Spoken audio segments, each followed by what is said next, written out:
SL ස්ලෑම් zone YouTube channel එකට සාදරයෙන් පිළිගන්නවා. අද අපි කතා කිරීමට බලාපොරොත්තු වෙන්නේ ළඟදීම රිටයර් වෙන ප්‍රෝ රෙස්ලිං සුපිරිතරු කිහිපයක් පිළිබඳව. අංක 1.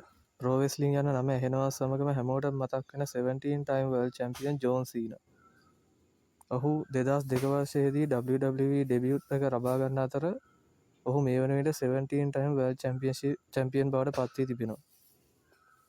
ඔහු ඒ වගේම තවත් ජයග්‍රහණ රාශියක්ද WWE ආයතනයේ ලබාගෙන තිබෙනවා. ඒ අතර යුනයිටඩ් ස්ටේට්ස් චැම්පියන්ෂිප් එක 5 වතාවක්, ටැග් ටීම් චැම්පියන්ෂිප් එක 4 වතාවක්, 2008 2013 වර්ෂයේදී ඔහු රොයල් රම්බල් තරග දෙකක් ජයග්‍රහණය කර තිබෙනවා.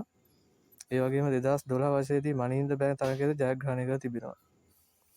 ඔහුගේ අවසන් තරගකරුවන් ලෙස උපකල්පනය කළොත්